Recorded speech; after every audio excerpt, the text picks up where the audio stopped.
Assalamu alaikum.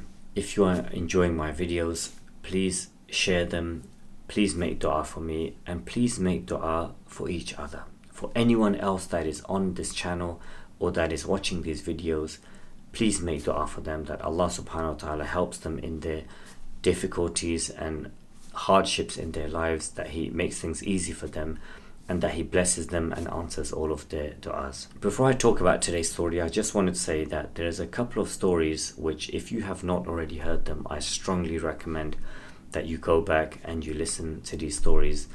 The first one is episode 12, the story of Abu Khalid the Qatari, which was an incredible story. The second one is episode 24, which is he heard angels inside his van. And then the third one is episode 25, the crying horse. The crying horse in particular is an astonishing story, and there are a lot of lessons and some important points in there. So these three videos, 12, 24 and 25, if you haven't heard them yet and you're not able to listen to the whole series or whatever, you just joined and just subscribe, no problem, just listen to these three. Today's story is set at the end of 1995, towards the end of the war in Bosnia.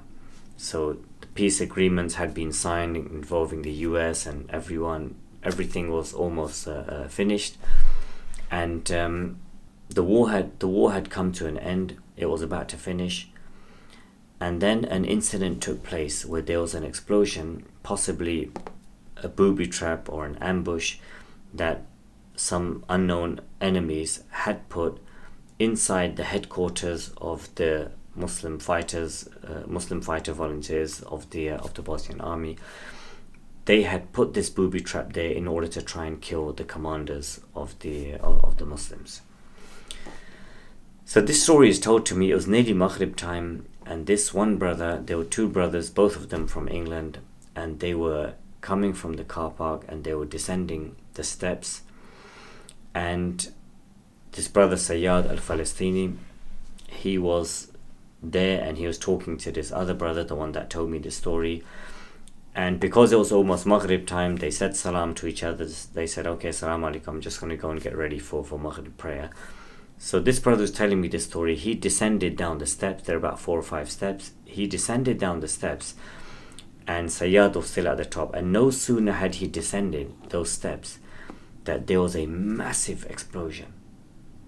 A massive explosion took place, and the brother said, I went flying a huge long distance, and he said I was dazed, and I looked back, I looked up towards the steps, and I saw that Sayyad had also been thrown back an even bigger distance, but he was in a bad way.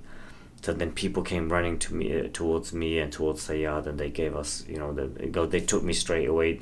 One of the brothers came, because Abu Layth al-Libi came, he grabbed me, he picked me up and he took me to the medical room. Medical room was locked, so he just smashed it down and he took me in there to make sure that I was seen to. He said, I escaped with a few scratches. Sayyad, he was killed, may Allah have mercy upon him. He said, later on, when I was recovering in the hospital, I took out my Arabic-English dictionary from my pocket, from my jacket pocket.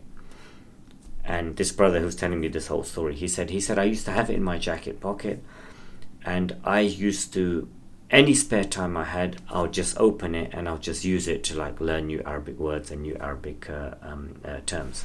So he said, I took out my dictionary and I saw that 1/3 of its pages had been ripped through by shrapnel from that explosion.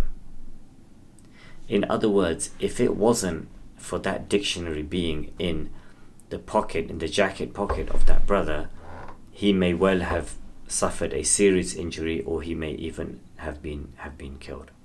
And you can see here a photograph of that actual dictionary. This isn't a story that's been made up or someone heard it from someone on TikTok. This is a story that you can see the dictionary here. It's in the dictionary is here in London, and here's a photograph of it that this brother he sent me. What is a lesson from this story?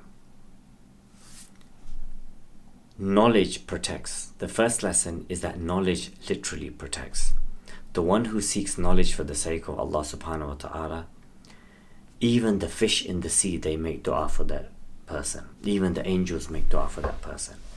Allah subhanahu wa ta'ala protects that person. And in this particular case, it was literally because he was revising from that dictionary and it was in his pocket, that's what stopped the shrapnel from hitting him.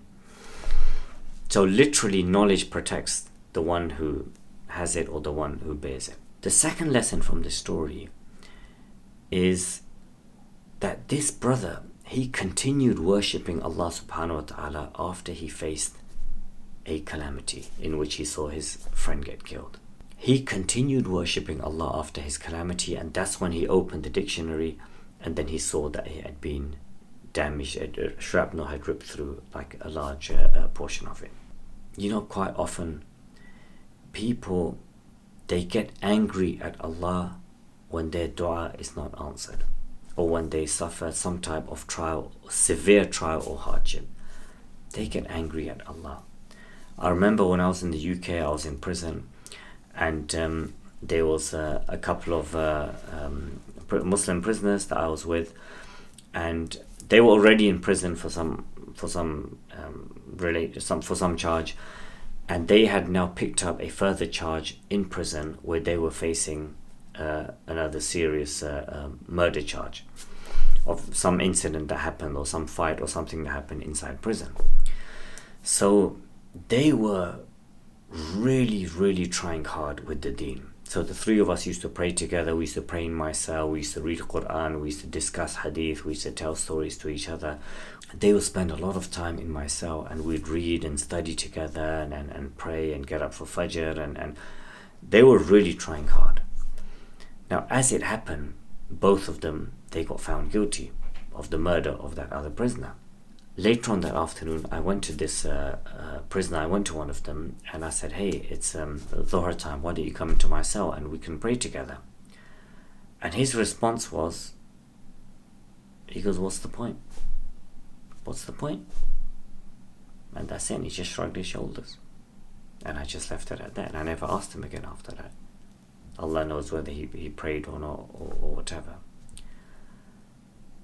As far as he was concerned, the impression that I got, he made a deal with Allah subhanahu wa ta'ala. Okay, Allah, I'm going to read Quran, I'm going to do my prayers, I'm going to do my dhikr, I'm going to read hadith, I'm going to do all of these things, and in return, you get me out of this situation and get me found not guilty.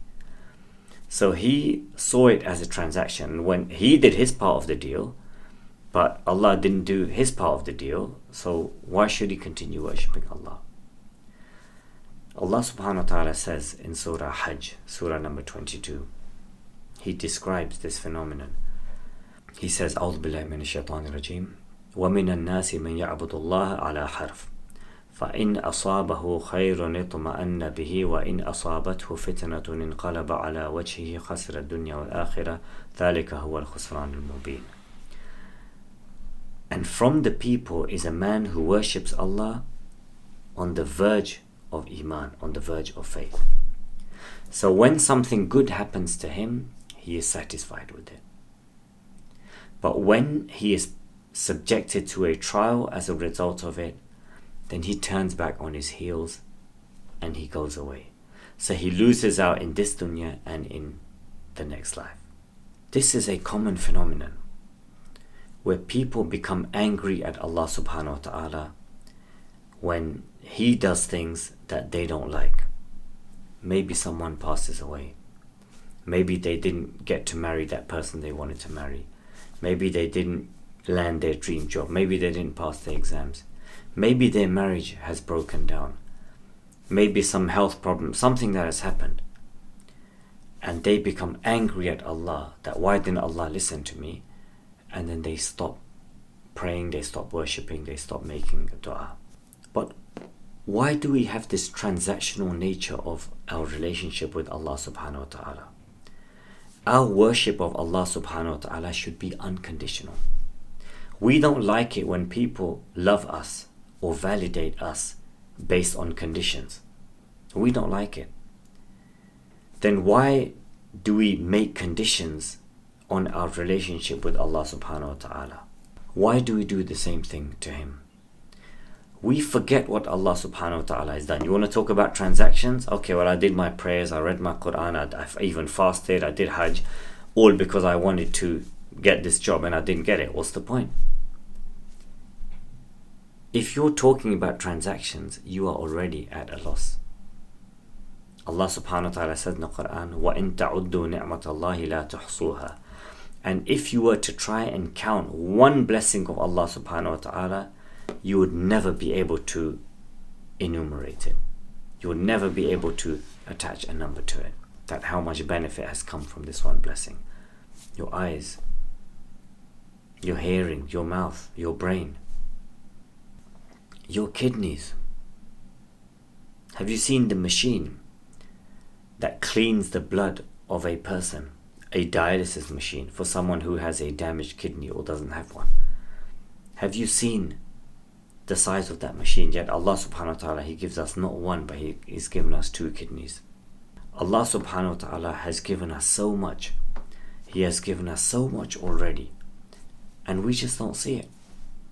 We forget what Allah subhanahu wa ta'ala has already done for us, and how many times in our life He helped us, and all the blessings He's given to us. But we just see one thing we wanted and we didn't get it. We just go into our tantrums and we get angry with Allah, as if it harms Him, as if our stopping prayer, it harms Him in any way. It doesn't. This is something so common these days, that people weak in their deen, they go through a calamity and they leave the deen because they blame Allah subhanahu wa ta'ala. A very, very common phenomenon. A marriage breaks up, the guy stops praying, for example, the woman takes off her hijab.